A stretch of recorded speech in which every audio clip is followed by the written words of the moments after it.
before anyone says anything, yes, I'm wearing blue. I know it's weird. Moving on. I wanted to keep the theme. We're moving on. Time to suit up.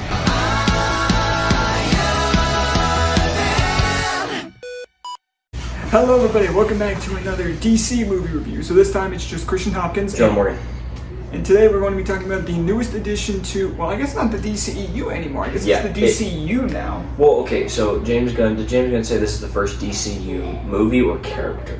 Because he said one of the two. Character, but because of stuff that happens in the movie, there's nothing heavily tying it to the DCEU. So I think we can kind of just use it as DCU. That's what I told my dad. I said, unless there's like some like crazy cameo that's like a him, like I said, for instance, I said if there's like a Henry Cavill cameo tying it to DCEU, then that's DCU. But like, yeah, there's only some mentions, but I'm viewing it as part of the DCU now, which should probably say what we're reviewing. We're reviewing Blue Beetle.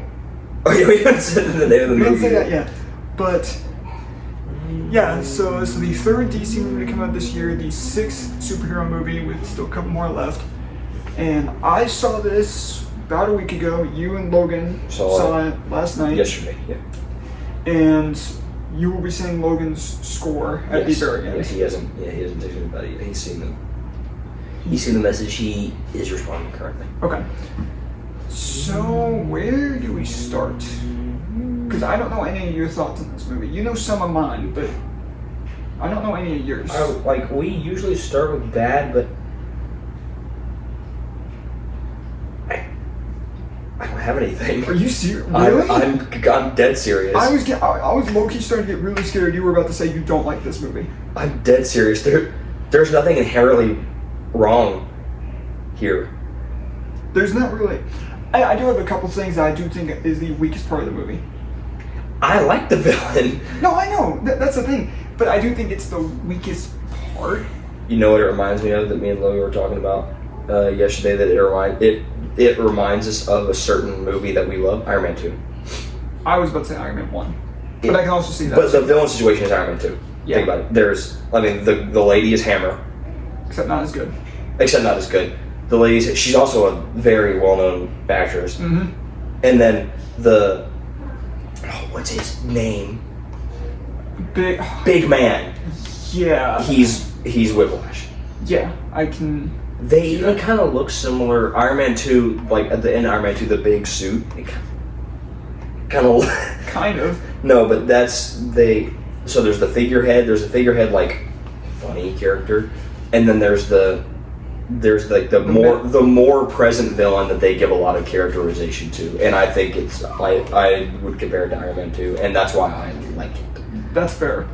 I think for me, I would have liked the characterization for the big one. Cord, is that her last name?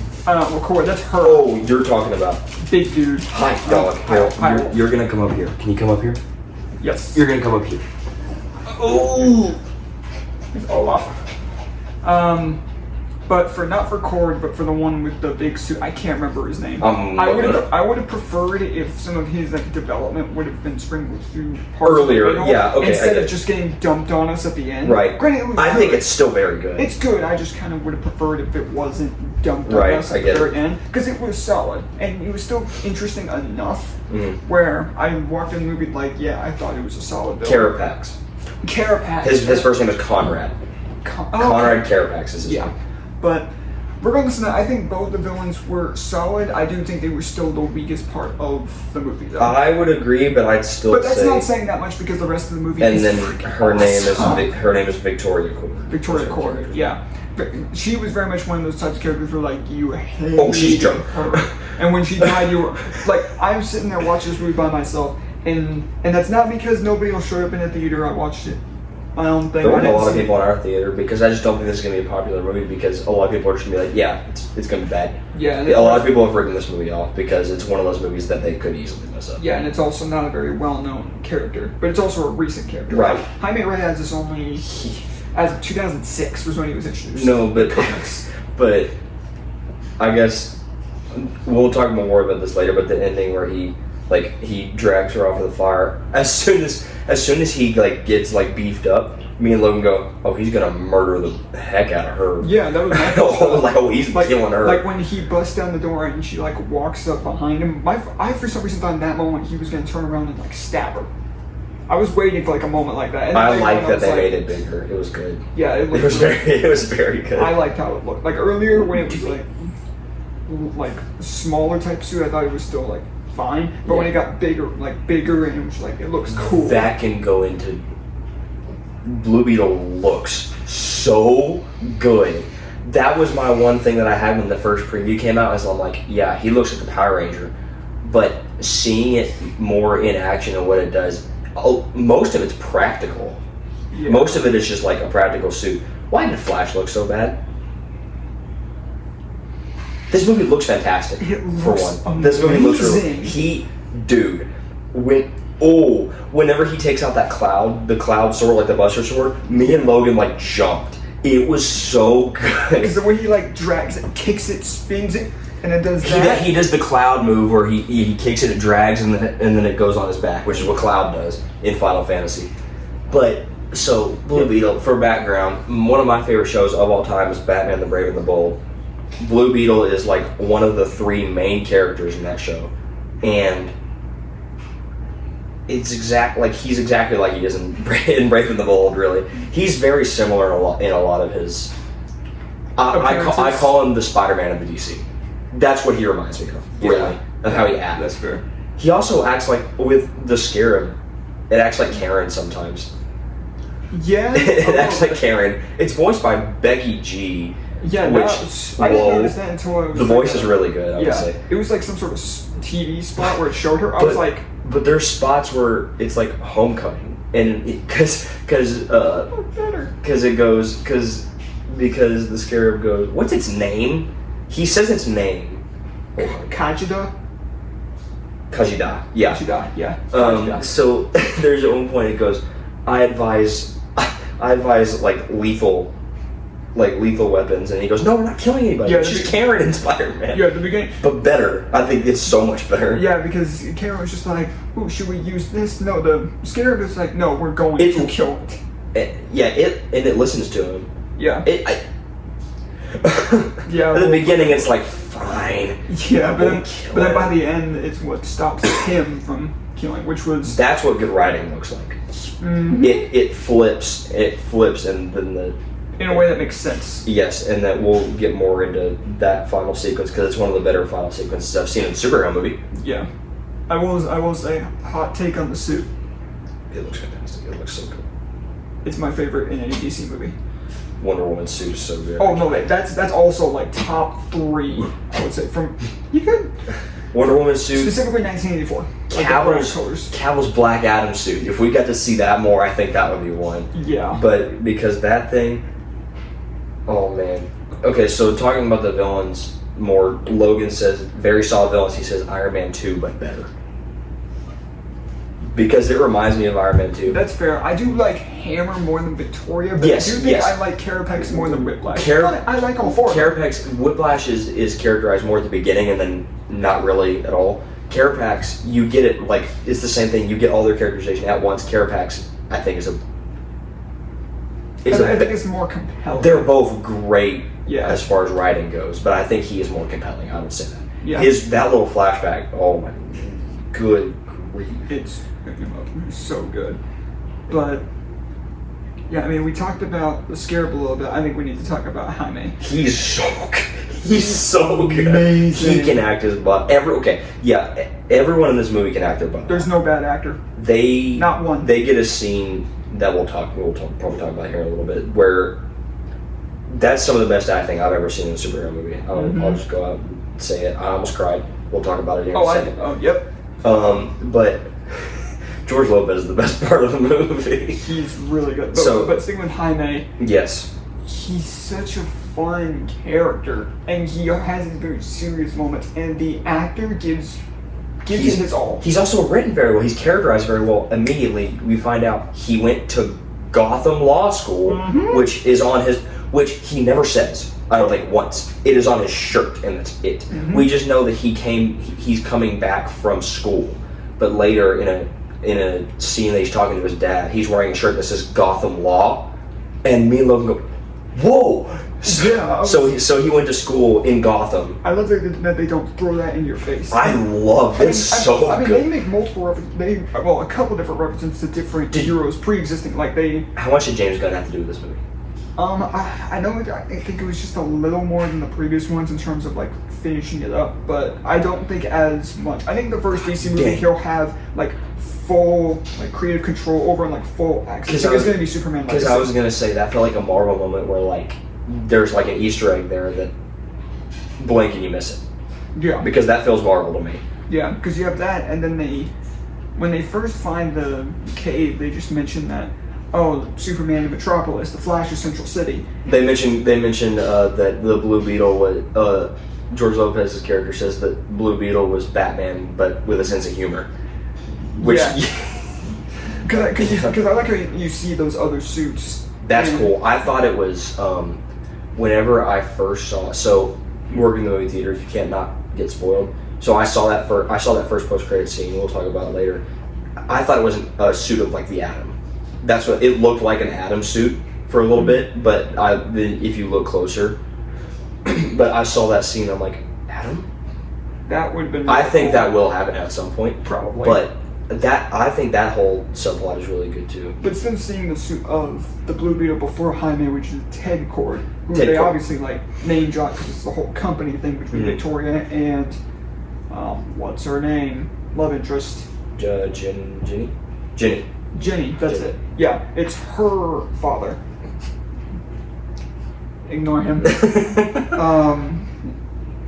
But with Jenny, like they have the moment of it first because she's getting yelled at by Victoria and Jaime stands up for her and kind of like starts the dynamic that the two of them have throughout the movie, which is really good. They have one of the best scenes I've seen in the movie where it's when they're at the mansion and she is like telling him about like her past and how like her dad disappeared. Yeah. Then George Lopez walks in and Jaime goes, her mom died. That's for some of the hardest I've laughed at It's just like that Jenny goes, he's like, alright, cool. It's like, she goes, oh, nothing happened, and then he goes, her mom died. It's so good. Man, I love the dynamic all the. Oh yeah, and I feel like that's another thought Logan has is great romantic subplot with good chemistry with nothing feeling forced whatsoever. Yeah. Ignore him throughout this episode. The dog. Here, you go down here. No, come here. No, come here. I don't want it. Yeah, I know. I think that's also another thing is you kind of talk about the entire family as a whole. Like Logan says, some of the most lovable characters in the DCU. I would venture to say some of the most lovable characters I've seen in the superhero movie in a while. Yeah, I would say so. The least characterized of them is the mom, and she still gets a really cool scene that I'll talk about later. Yeah. But the mom is Nana. Oh my gosh! At first it was just like, oh, typical grandma. She's the comedic character who like she does the stereotypical thing where when he crashes through the ceiling, she's like on her Walkman and she goes, So you think she's that, and then you get to like the last third. She's of the movie. A war veteran. Yeah, last third so of the movie, funny. and then you're all of a sudden realizing, oh, this is not something to mess with. Nana. The sister, I do think. For me, she was kind of, like by the end, she was good. At the first, she was I think she's the weakest of the family members. Yeah. Like, she also, again, in that one scene that we'll talk about, she's also very good. Like at first, all the characters they either start off just kind of which to me was like the sister started off really at the start, just like her comment. I just didn't really find that funny. But by the end, she was there's like, two characters that immediately as you meet them, I'm like, dude, heck yeah, the dad and then the uncle, George Lopez. Rudy. It's the uncle's name. Uncle Rudy. But yeah, I think just all the family members are just so likable, and by the end, it's like you buy their dynamic. Where there's a good point in time where like they take up so much focus more than you would think, like over Jaime. It's in Kanto. Yeah. It's a condo, but violent. Yeah. So violent. It makes sense because that was also a good movie. But I feel like also with talking about the family, you kind of have to talk about what happens to the dad. Because remember when we said Victoria was like a hateable character? It's because it's her fault that the father kind of and then dies. I'll put up a spoiler warning at the beginning of the video. She waves it off. Like whenever she, like after the dad has died, she like waves at, I think, Jenny. Yeah. But, dude. It was that moment where I went, I hope she dies by the end. As soon as they mentioned at the very beginning that the dad had a heart attack, I'm like, uh-oh. I was worried that one of the family members was going to die. Because as soon as they mentioned he had a heart attack, I'm like, please don't. And then it happened. And so, the fact that they do this by Blue Beetle is about to fire on the copter that's about to capture him, and then he sees that his father's on the ground, and it's his cardiac arrest from the Scarab's point of view, and he immediately runs distracted. towards him, and then Claw comes. Yeah, and then the fact that the authorities arrive, and the fact that you don't see him die, you just hear the heart monitor, and you see the family's reaction, and as soon as you hear the flatline and you see them collapse, it's so bad, man. I mean, that scene was emotional, and it led to the family and Jenny getting a lot more screen time because Jaime spends the next like 10 or so minutes captured. But you do have that really great moment of like in his conscience and where he figures out, because the thing is, and I didn't realize this at first until I was seeing that scene when he's like in the conscience and sees the father. It was at that moment he was like, "Oh no, you're dead." He didn't know he had died. He wasn't sure. He was dragged away before they announced the dead. Yes. So, is that? I guess we're getting to the end of the movie now. Yeah, well, next week we'll go in. Yeah, because I was going to say something that pertains to the end of the movie, so wait. Yeah, well, let's just jump back a little bit. Because I think that, I mean, most of the beginning was about, like, characters and whatnot, but I think one of my personal favorite parts is the first time that we see the Blue Beetle suit. It's violent. It is violent, but it's also like, flying all around, and it's so funny in his reaction because he's not knowing how to, like, control it. And I think it's so funny. He cuts a bus in half. I think that's so cool. Never mind, I'm not going to make that Flex Seal joke. I saw this bonnet. He does like a Dr. Strange. Yeah, he does. Except on accident. Yeah, it was a complete He could have, accident. like, you should be glad that nobody was, like, standing in the aisle, like, holding. They were all sitting down, so he saws it out, no one's hurt. Or the ones that were standing up were standing enough out of the way where they also weren't cut in half. So, in previews, I must have missed, like, something in the preview because I feel like it was showed, but in all the stuff in the previews I saw, there like it only showed his like jet things, and I'm like, give me the wings, please give me the blue wings, and they did it. They get ripped off though. Yeah, they get ripped off towards the end, but the blue wings are so iconic. It's so good. They're really cool. The blue like dragonfly looking wings are so sick. Yeah, they look awesome. And then his first official fight with Carapax outside of Cortec, when it's like his Carapax is like smaller form, and it's when the Scarab nearly like kills him. When he catches his punch. Yes, I think that is awesome. Logan says this is some of the most exciting action in a movie this year. Yeah, the action is very good. It is amazing because you see that even when he has no idea how to use it at this point, and later in the movie when he knows how to use it, dude's overpowered. Mm-hmm. Especially when he knows how to use it. Because Blue Beetle is very strong, as young as he is. Absolutely so. And I mean, it's much more like a simple movie, so we can kind of already get to like the final battle, I guess. What were some parts here, or like the final like third, I guess. Okay. You said you had something you wanted to talk about? Yes, so it's when you're talking about he's like in his consciousness. Mm-hmm. And so you can think about that as like he's dying, like, oh, where's my dad? And his dad said it's not his time yet. Me and Logan thought of that's the Scarab's way of saving him. Like the Scarab set up that like thing in his mind because it motivated him to go back and like fight. It also motivated him to like sync with the Scarab. So we think that was the Scarab because that was the only thing the Scarab could do in that situation, because its sole purpose is to protect its host. That is a really good point. I like it. Even if it's not that, it's still a good scene. And the scene where the Sanchez, he's the doctor that turns good. What they call him, because he says like his name and it's yes, he says his name isn't Sanchez. Yeah, and it's like this super long. But he sees that their wavelengths are starting to line up. And I'm like, uh-oh. It's really good, and Logan goes, so Venom. They're because I think one of the characters is they're becoming symbiotic. Yeah. And it's I remember mentioning that when we did the tier list. And you can see like Jaime starting to like he's maintaining his breath instead of hyperventilating. He's in out. Yeah. And also with that moment of when we'll call him Sanchez, like turns good and like says his name and like is telling him to run. The fact that Carapax like kills him, you see blood spatter. I was like, There's another scene. There's another scene like that when the little Blue Beetle like the ship thing that the family is that they used to rescue. It stabs a dude. It does. And me and Logan go, what? Yes, it murders that guy. I'm glad I watched this like by myself on that guy because died. that happened and I out loud went, oh, okay. That guy died. No, there's multiple people. Like Blue Beetle says he doesn't kill people, but there's multiple people that will not be moving anymore as a result. Nope.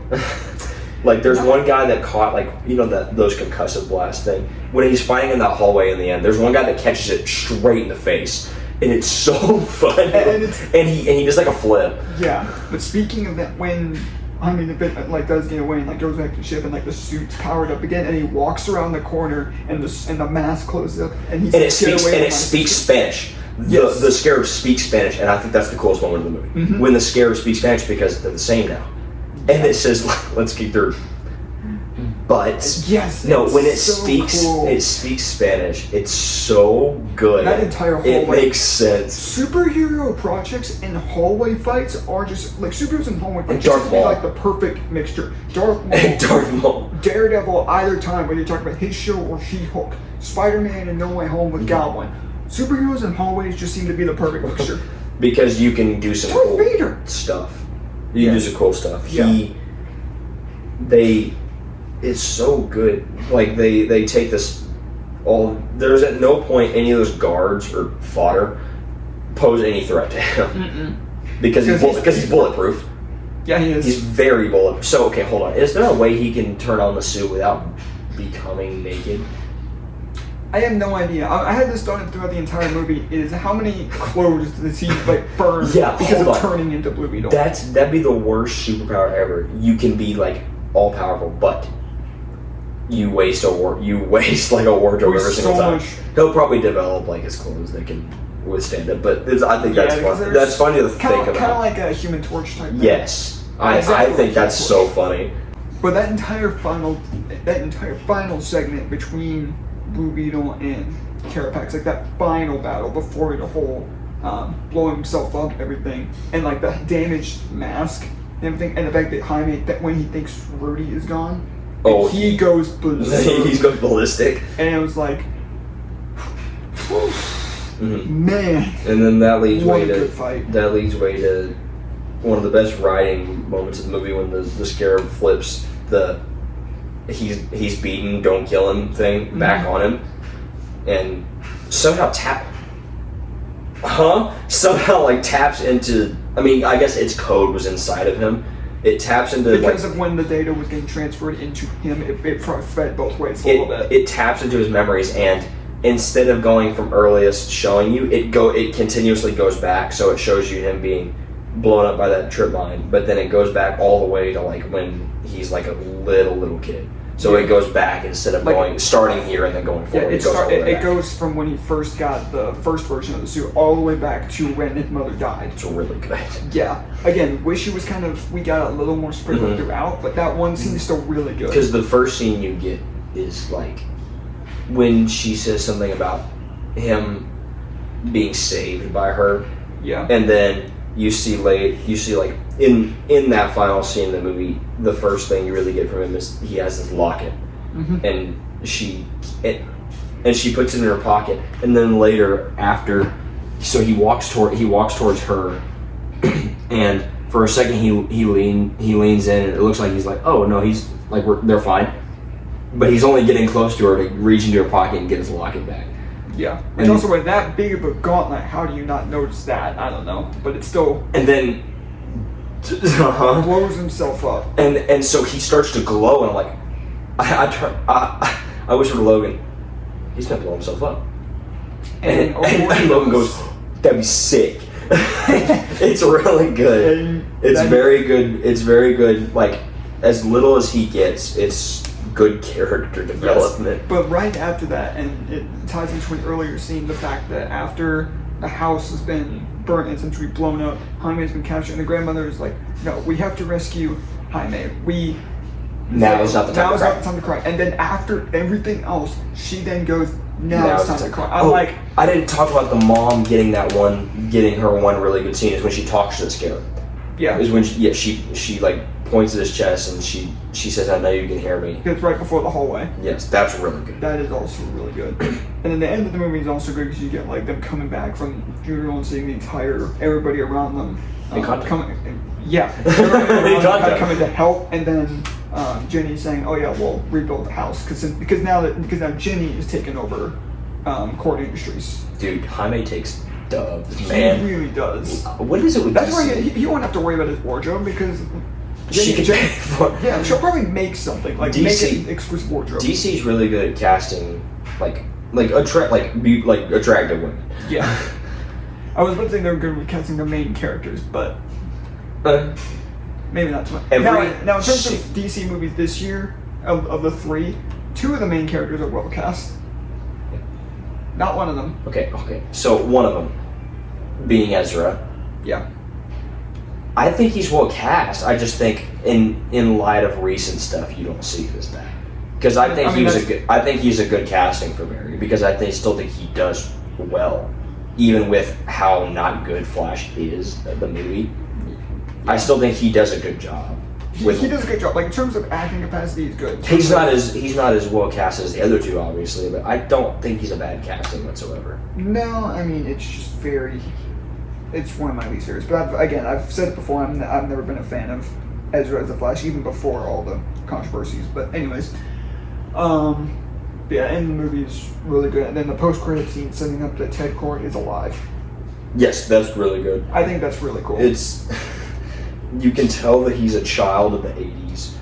Yes. There's a pack of Oreos that's like, you can tell it's from like the 1980s because nobody's been down there in forever. Yeah. He equips his rocket ship with bug fart. Yeah, he does. Like the stealth mode, and then it's just that bug fart. That's kind of funny, actually.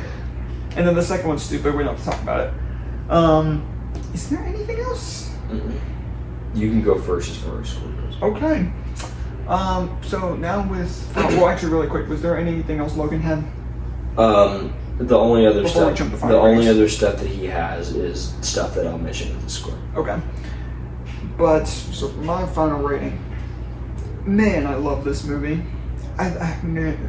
It was so nice to walk out of a DC movie this year and think, I loved that movie. Because I walked out of Shazam disappointed, I walked out of Flash really disappointed. So I was really needing this movie to like save my faith in DC and the future of DC. Because this movie was going to determine how excited I am for the future of DC. I trust God. Because it's the start of, I'm calling it the start of the DCU. Again, there's no major DCEU ties. Like, they mention them, but they're not going to... They mention the characters, but that's something they can also easily be applying to... Like, they say Superman, they could easily take that as not Henry Cavill, but David Cornsweet. Flash, again, we'll see, because this is in DCU, obviously. They mention Flash, too, don't they? Yeah, right after Superman. Central City. Yep. They mention Central City. But... I don't know, I am still also going off of one viewing. I really need to go and rewatch it. You're going to think our scores are interesting. Yeah. You're gonna think me and Logan's scores are interesting. We have the same score, by the way. You do? Yeah. I'm stuck in this like range of a score. So as of right now, because my only really major issue, the villains aren't the most interesting. Now again, I still think they're both solid, more so Carapax, but I do think it's still the weakest part. But I loved so much of this movie. I'm honestly gonna have to say 9 flat. Okay. As of right now, I think I do need a second viewing to determine if that'll go up or down. I don't see this going lower than like an 8.5. I don't see this going higher than, I don't see it getting like 9.5 range, or maybe not. I easily could end up seeing it go that high. But I don't know. Again, I need a second viewing to determine. But I'll say 9 out of 10. I loved this movie, and I really think everybody needs to go see this. Like I didn't know that much about Blue Beetle. You don't have to, and you don't have to. It's a great. So I knew. Yeah, I love Blue Beetle. You have the advantage of Braving the Bold too. I love Blue Beetle. Yeah, Injustice. He's really good in Injustice. Injustice 2. Yeah, that was one of the first times I remember. He's very good. Yeah, but yeah, I actually really, really love this movie. I can't wait to go rewatch it. I love Blue Beetle. So. This score and these things that I'm about to say will speak for both me and Logan, because I agree with all these things. We talked about it. So this movie sets up, would you say it sets up like a sequel to Blue Beetle? Yeah. The director said he's interested in the second one. Yeah, so it sets up a sequel that we're both genuinely excited for. Mm-hmm. We would say, and I would say this is true, the only thing holding it back, in Logan's opinion, is that he said some of the writing felt predictable towards the beginning. It was a very cliche, like I'm gonna get out of here kind of thing. Yeah. But I like that. Up until... No, it's good. It's not... It's... But it doesn't change the fact that it's predictable. Yes, up until the skip. Which makes sense. Yeah. It's very much typical origin story. And... Like, some people compare it to Iron Man. I'm like, I love Iron Man, so I'm gonna love this. Okay, so both me and Logan's favorite DCU movie, or DC movie, is Wonder Woman. Mm-hmm. This is 2. For both of us. Wow. We both said 9.3. Alright. Because if you asked me to give something to Wonder Woman, I'd say like 9.5 for Wonder Woman. That's around where I would say like 9.4 maybe. This movie's, oh man, I love Blue Beetle, so it's understandable why I maybe put it a little bit higher. But do you agree with my A tier ranking in the tier list? Yes. Good. 100%. Alright, good. I would even teeter it. Don't blame you. Yes. I really don't. It's a mixture of Venom, Spider-Man Homecoming. It has elements of Iron Man 1 and 2 with like the origin aspect. Ant-Man. Ooh. It does have elements of Ant-Man. George Lopez's truck has the same horn as Luis's van. Oh, I don't think I noticed that. It only does it once. I'm going to have to pay attention to that. It does it the first time you see Uncle Rudy. It does that. And I'm like, Luis? Man, I need to rewatch Ant-Man. No, it's so... I mean, granted, is this like I'm high on this movie, so I'm giving it high? Sure. But I see the lowest it going is like a 9. I love Blue Beetle, man. Blue Beetle... The action is everything I wanted it to be. Blue Beetle, they did a perfect job of what, like, encompassing what Blue Beetle is. He's very young, but even with him being inexperienced at times, the Scarab is so stupid powerful. Mm-hmm. So and the suit looks so awesome. It looks basically exactly like it does in Brave and the Bold. Yeah, almost exact, because it's very iconic. I think our score is saying enough to this. Go see this movie. Yes, trust us. 100%. The movie's not making that much money, but trust us. It's some of the most. See it. It's some of the most fun I've had with it. Like, it's so refreshing to have a superhero movie that I have fun with. Anyways, that's gonna do it for our review of Blue Beetle. Stay tuned for the next DC movie review, which at this point is going to be Justice League: The Flashpoint Paradox. For 1,000 subscribers. The fact that I'm almost to 1,000 is crazy, because this time last year I was just barely about to hit 100, and then all of a sudden my channel just blew up. Yeah. And I don't know, it's just fun. But definitely be sure to stay tuned for that review, which will probably be, I would say, in a month or so at most, is probably when we'll do it. And we're watching that movie together. Yes, it's gotta be a case of. It's my favorite DC movie. Be ready for. Yeah, no, you don't need to say it, because we'll probably do the same thing. But anyways, thank you guys so much for watching. We'll see y'all next time. Later, Redheads.